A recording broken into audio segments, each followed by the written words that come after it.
कक्षा 10 UP board 2024 के board exam के लिए सबसे इंपॉर्टेंट ये वीडियो है, क्योंकि देखो सामाजिक विज्ञान में जितने भी इंपॉर्टेंट क्वेश्चन किताब में आपके जो भी आपके बोर्ड एग्जाम में आने वाले हैं, ये सारे क्वेश्चन यहाँ पर लिख कर रखा गया है। ये इतने इंपॉर्टेंट क्वेश्चन है आपके, देखो 30 नंबर का आता है शॉर्ट क्वेश्चन, देखो 16 नंबर का आता है और लॉन्ग क्वेश्चन 24 नंबर का आता है। ये दोनों मिलाकर 30 नंबर का क्वेश्चन हो गया। 30 नंबर क्वेश्चन किस तरीके से आपके पेपर में अटेम्प्ट करने, एक नंबर भी छूटने वाला नहीं है। वीडियो को लास्ट तक जरूर देखना। अगर आपको 70 नंबर लेके आने हैं बोर्ड एग्जाम में, देखो 20 नंबर क्वेश्चन पहले इसलिए इससे पहले वीडियो में समझा चुका हूँ। 10 नंबर का मैप इसका अगली वीडियो में मिल जाएगी आपको। देखो 30 नंबर को चाहिए तो वीडियो को लास्ट तक जरूर देखना। देखो 30 नहीं 40 नंबर आपको मिलने वाला है। 40 नंबर आपको पूरा वीडियो मिलने वाला है। देख सकते हो कौन सी वीडियो कौन से क्वेश्चन इंपॉर्टेंट है। अब आपको देखना जो क्वेश्चन बच्चे बना करते हैं, किस तरह के लॉन्ग क्वेश्चन करना है, कितने पेज में करना है, सब आपको इस वीडियो में बताने वाला हूँ। तो देखो पहला क्वेश्चन यहाँ पर है कि जर्मनी का एकीकरण कब और कैसे हुआ था। देखो क्वेश्चन 2-3 के तरीके से पूछ सकता है। देखो जर्मनी के बेस पे देखो आपको याद करना है, ये जर्मनी के बेस पे क्वेश्चन याद करना है। कैसा भी क्वेश्चन आपको बना के लिख देना, बस ये क्वेश्चन याद कर लो और आपको बना के लिख देना। इसका आंसर मैं बताने वाला हूं। अब देखो नेक्स्ट क्वेश्चन जो है, यूरोप में राष्ट्रवाद का आशय क्या था, इसका स्पष्ट कीजिए। ठीक है, यूरोप में राष्ट्रवाद का कैसे हुआ, क्यों हुआ, कब हुआ था। ऐसे क्वेश्चन 2-3 तरीके से पूछ सकता है बोर्ड एग्जाम में। ठीक है, यूरोप पे पढ़ना, जर्मनी पढ़ना है। अब देखो इसको क्वेश्चन को करते किस तरीके से, कितने पेज में आपको करने हैं। अगर मान लो कि 4 नंबर के और 6 नंबर के, ठीक है, 2 क्वेश्चन आपको आएंगे। ठीक है, 4 नंबर क्वेश्चन आ सकते हैं या फिर 6 नंबर के आएंगे। 4 नंबर क्वेश्चन आए कम से कम आपको 2 पेज करने हैं। अगर 6 नंबर के आएंगे तो आपको 3 पेज में करने हैं। ठीक है, अब देखो किस तरीके से क्वेश्चन करना है। कॉपी में देखो, कॉपी ये है, ये बोर्ड एग्जाम की कॉपी है, ये बोर्ड एग्जाम कॉपी है। इसमें आपको भी ऊपर लिखना है यहाँ पर प्रश्नोत्तर संख्या। ठीक है, प्रश्न नहीं डालना है, प्रश्न संख्या पर सिर्फ डाल देना है यहाँ पर और लिख देना का। ठीक है, जो भी आपके क्वेश्चन पेपर में क्वेश्चन का उस क्वेश्चन नंबर डाल देना। आपको यहाँ से करना स्टार्ट बनना। ठीक है, उसका पहले हेडिंग जरूर देंगे। जो भी लिखना चाहते हो, देखो राष्ट्रवाद लिखना चाहते हो राष्ट्रवाद लिख देना। ठीक है, फिर उसके बाद क्वेश्चन देखो जितना आंसर है इसको एक पेज में पूरा ऐसे ऐसे लिखना है, वो भी साफ राइटिंग है। देखो स्टार्टिंग का जो एग्जामिनर जो होता है वो स्टार्टिंग में 2 लाइन पढ़ता है, आपके पूरा ऐसे चेक करेगा, आपका 2 नंबर दे देगा। देखो एक पेज में 2 नंबर मिलता है। ठीक है, याद रखना। देखो 4 नंबर जो क्वेश्चन है 2 पेज में करना है। एक पेज ये हो गया। ठीक है, यहाँ तक करोगे। ठीक है, यहाँ पे जरूर लाइन खींच दें जिससे कि आपकी बड़ा बड़ा लिखना आपका पूरा एक पेज भर सके। ठीक है,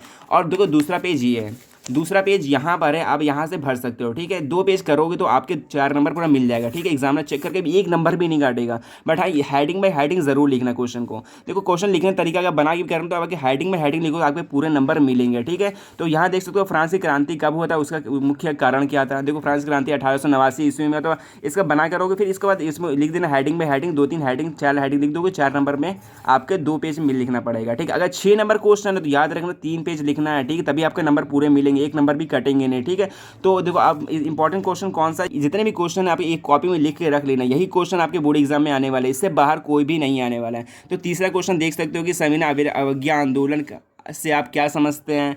और देखो पहला क्वेश्चन ये हो सकता है। ठीक है, दूसरा क्वेश्चन ये हो सकता है कि नमक सत्याग्रह आंदोलन। ये दोनों का आंसर एक सेम ही होगा। ठीक है ना, बस क्वेश्चन डिफरेंट तरीके से पूछ सकता है आपके बोर्ड एग्जाम में। तो अब देखना नेक्स्ट क्वेश्चन कौन सा है। असहयोग आंदोलन के कारण तथा उसके प्रभाव को उल्लेख कीजिए। देखो असहयोग आंदोलन के बारे में पूछ सकता है, सविनय आंदोलन पर या फिर सत्याग्रह पे। ठीक है, या फिर गांधी जी ने कौन कौन सा आंदोलन चलाया था, ये पूछ सकता है। ठीक है, बोर्ड एग्जाम में ऐसे क्वेश्चन आते हैं, इससे बाहर क्वेश्चन नहीं आएगा। जितने क्वेश्चन आएंगे सब अथवा करके आएंगे। 2 क्वेश्चन देके 2 में से 1 करना, 2 में से 1 करना होगा, बस यही करना होता है। बहुत आसान है सामाजिक विज्ञान। तो इसमें 70 नंबर लेके आ सकते हो। तो ये देखो 5वां क्वेश्चन कौन सा है, 1929 की महामंदी का भारत पर क्या प्रभाव पड़ा था। ठीक है, ये लिख सकते हो। या फिर ऐसा क्वेश्चन आ सकता है, महामंदी के कारणों का उल्लेख कीजिए या फिर व्याख्या कीजिए। कैसे क्वेश्चन पूछ सकता है। ठीक है, तो ये क्वेश्चन आपके पारा 5 क्वेश्चन यहाँ पर हो गए, 5 क्वेश्चन। अब देखो छठा क्वेश्चन कौन सा है, यहाँ पर छठा क्वेश्चन ये है, भारत में औद्योगिक विकास की क्या विशेषताएं हैं। ठीक है, औद्योगिक विकास मतलब फैक्ट्री की क्या विशेषताएं और किन्हीं 4 उल्लेख कीजिए। किन्हीं 4 पर उल्लेख कीजिए। अब देखो औद्योगिक विकास है तो औद्योगिक के बारे में आप खुद जानते हो ना, उसको बना के लिख सकते हो। ठीक है, इसको याद करने की जरूरत नहीं है, इसको एक बार पढ़ लो या फिर आप बना के लिख दोगे। भरा स्टार्टिंग के लाइनिंग सही होना चाहिए, बीच में कुछ भी लिख रहे हो तो आपके नंबर पूरा मिल जाएंगे। ठीक, कटने वाले कुछ भी छोड़ के एग्जाम में नहीं आने वाला है। तो बस ये क्वेश्चन बहुत इंपॉर्टेंट, ये क्वेश्चन जरूर याद करना है। फिर उसके बाद जो भी एक क्वेश्चन याद करना है। फिर देखो 7वां क्वेश्चन कौन सा है, मृदा अपरदन की संक्षिप्त टिप्पणी करना है। देखो मृदा अपरदन होता क्या है, पर आपको लिखना पड़ेगा। मृदा अपरदन जो कि मिट्टी जो आपको बह जाता है, जो उसकी क्षय हो जाता है, जैसे कि बह नहीं जाता मिट्टी, उसी को मृदा अपरदन कहते हैं। और देखो भूक्षरण, या फिर ऐसे पूछ सकते हैं भूक्षरण मतलब भू के वो मतलब कि जो क्षण मतलब कि भू जो पानी से बह जाता है उसको भूक्षरण कहते हैं। इसको किस तरीके से कम किया जा सकता है, तो ये भी लिखना है आपको। ठीक, अब देखो 8वां क्वेश्चन कौन सा है, भारतीय मिट्टी। देखो भारतीय मिट्टियों का वर्गीकरण करना है। मिट्टी कितने प्रकार की होती है ये लिखना पड़ेगा, काली मिट्टी, लाल मिट्टी, लिग्नाइट मिट्टी। और देखो मृदा संसाधन के महत्व समझाना है। देखो मृदा संसाधन होता क्या है, इसमें आपकी खेती करते हो, खेती आप जो जीवन मृदा पर स्पष्ट होता है, इसको आपको पूरा लिखना पड़ेगा कॉपी में, ठीक है, बना के लिख सकते हो। देखो मृदा अपरदन होता क्या है और मृदा संसाधन क्या होता है, तो ये लिखना बहुत ही इंपॉर्टेंट है। भारतीय मिट्टियों का प्रकार लिख देना है तो आपके पूरा नंबर मिल जाएंगे। अब देखो यहाँ पर 8 क्वेश्चन हो गए। अब देखो नेक्स्ट क्वेश्चन कौन सा है। ये वीडियो बहुत इंपॉर्टेंट है, ये क्वेश्चन इतना इंपॉर्टेंट है, वीडियो को लास्ट तक जरूर देखना। बहुत ही अच्छे से क्वेश्चन ये बना के लाया गया है, बहुत ही इंपॉर्टेंट है।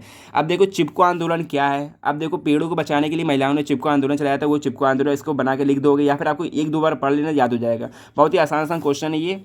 और देखो 10वां क्वेश्चन कौन सा है, जैव विविधता क्या है या मानव जीवन के लिए क्यों महत्वपूर्ण है, इसके महत्वपूर्ण समझाना है और होता है क्या ये समझाना है, ठीक है। अब देखो 11वां क्वेश्चन कौन सा है, भारत में वन्य मतलब कि जो पेड़ पौधे हैं जीव संसाधन के उपाय लिखना है। उपाय और सुझाव बताइए, उपाय के लिए सुझाव बताना है। क्या वन्य जीव मतलब वन को काटना नहीं चाहिए, पेड़ पौधों को, इससे ऑक्सीजन मिलता है, इससे काटने से बहुत क्या क्या हानि होती है, ये भी आपको लिखना पड़ेगा। भाई इसके बारे में एक पढ़ लो, 2-3 तरीके से क्वेश्चन, जो भी क्वेश्चन आए वही चिपका के ले आओ बोर्ड एग्जाम में। अब देखो 12वां क्वेश्चन कौन सा है, भारतीय अर्थव्यवस्था में कृषि का महत्व समझाना। देखो कृषि किस तरीके से डिपेंड होता है, भारतीय कृषि कोई 3 विशेषताएं भी बतानी है। 3 विशेषताएं भारतीय कृषि की, बता सकते हो कि नहीं, बता दोगे ना। अब देखो 13वां क्वेश्चन कौन सा है, यहाँ पर कृषि की कोई 3 विशेषताएं बतानी है। अब देखो यहाँ पूछ सकता है, यहाँ पूछ रहा था कृषि की कोई 3 विशेषताएं बतानी है। कौन कौन सी कृषि होती है ये बता सकते हो, कृषि कौन सी खेती कहाँ पे की जाती है ये बता सकते हो, ये लिख दोगे आपके मिल जाएगा।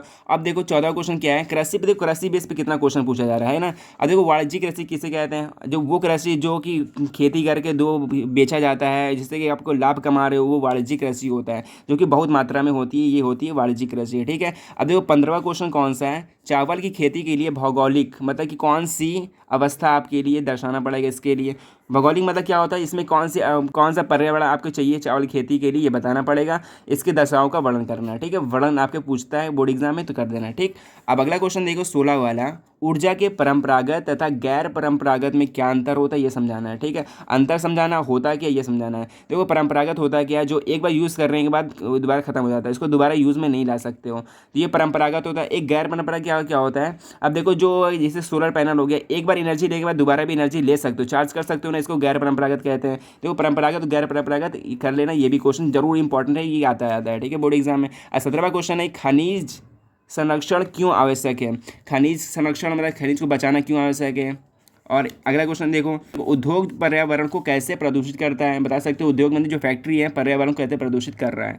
अब देखो अगला क्वेश्चन है, विनिर्माण क्या है। विनिर्माण में छोटी छोटी वस्तुओं को दोबारा बनाना, फिर इसको रिपेयर करना, विनिर्माण कहलाता है। इस पर क्वेश्चन भी आता है, 4 नंबर क्वेश्चन आता है जरूर, ठीक है, इसको याद कर लेना।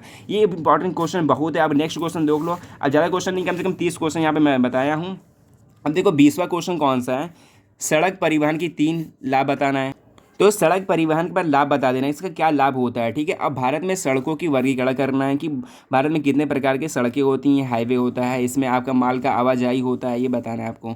और 21वां क्वेश्चन कौन सा है, सत्ता की साझेदारी क्यों आवश्यक है, व्याख्या करनी है। सत्ता की साझेदारी, इस पे क्वेश्चन पर जरूर आता है, ये भी याद कर लेना। आप क्वेश्चन बैंक से याद कर सकते हो, कहीं से याद कर सकते हो। अब 22वां क्वेश्चन कौन सा है, संवाद क्या होता है, इसकी प्रमुख विशेषताएं बतानी है। संवाद क्या होता है, इसकी विशेषताएं बतानी है। संवाद पे 2-3 टाइप से क्वेश्चन पूछ सकते हैं। संवाद क्या होता है, संवाद कब हुआ था, संवाद किसके द्वारा किया गया था, ये संवाद होता क्या है, ये पूछ सकते हैं, ठीक है। अब देखो नेक्स्ट क्वेश्चन 23 वाला है, भारत की विधायिका में महिलाओं की मतलब प्रतिशत क्या था, मतलब कि प्रतिनिधित्व कितना बढ़ा था 2019 में। देखो जो 27% हो गया था महिलाओं को जो विधायिका के लिए चुना गया था, ठीक है। अब इसको बता क्वेश्चन कर सकते हो, बहुत सिंपल होता है, ठीक है। इस बेस पर क्वेश्चन आपको याद करने हैं। अब देखो 24वां क्वेश्चन क्या है, भारत में किस तरह की जातिगण असमानताएं आज भी व्याप्त है, मतलब जो पहले जातिगण की जाति को लेकर इधर उधर नहीं किया जाता था, उसकी समस्या का उपाय भी बताना है, उसकी व्याख्या करनी है, ठीक है। जाति पे कैसे भेदभाव किया जाता था।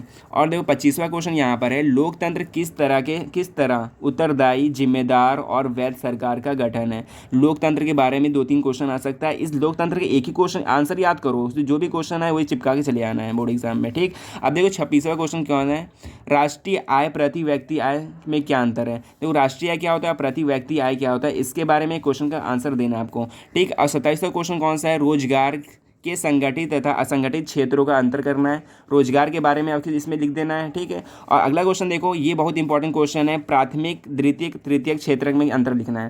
देखो प्राथमिक क्षेत्र क्या होता है, द्वितीयक क्षेत्र क्या होता है, तृतीयक क्षेत्र क्या होता है। प्राथमिक जो बिल्कुल निकाला जाता है, खनिज निकाला जाता है, फिर उसका रिपेयर किया जाता है, द्वितीयक में आ गया, जिसको बना के जो बेचा जाता है वो तृतीयक क्षेत्रक में आता है, ठीक है। ये जरूर क्षेत्रक याद कर लेना, तीनों क्षेत्रक।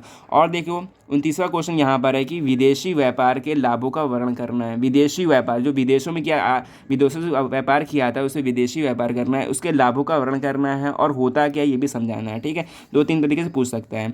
30वां क्वेश्चन देखो, वैश्वीकरण क्या है, इसके लाभ लिखिए। इसका लाभ लिखना, वैश्वीकरण होता क्या है, ठीक है। तो ये अब देखो 31वां क्वेश्चन लास्ट क्वेश्चन है। ये क्वेश्चन बहुत ही इंपॉर्टेंट है कि उपभोक्ता का शोषण किस प्रकार से होता है और उसका अधिकार क्या होता है, उपभोक्ता के बारे में आपको क्वेश्चन को लिखना है, ठीक है। तो ये यहाँ पे 31 क्वेश्चन होगा। ये क्वेश्चन इतने इंपॉर्टेंट है आपके बोर्ड एग्जाम में कि 90% ये क्वेश्चन आने वाले हैं, आने ही आने हैं। अगर देखो अथवा करके आता है एक ना एक क्वेश्चन, हर जितने क्वेश्चन सब फंसने वाले क्वेश्चन, ठीक है। ये क्वेश्चन को याद करके अपनी कॉपी में एक नोट्स बना के लिख सकते हो, याद भी कर सकते हो, ठीक है। तो मिलते हैं नेक्स्ट वीडियो में। अगर वीडियो अच्छी लगी तो लाइक करना, अपने दोस्तों के साथ भी शेयर कर देना, ठीक है। तो मिलते हैं नेक्स्ट वीडियो में। सो बाय।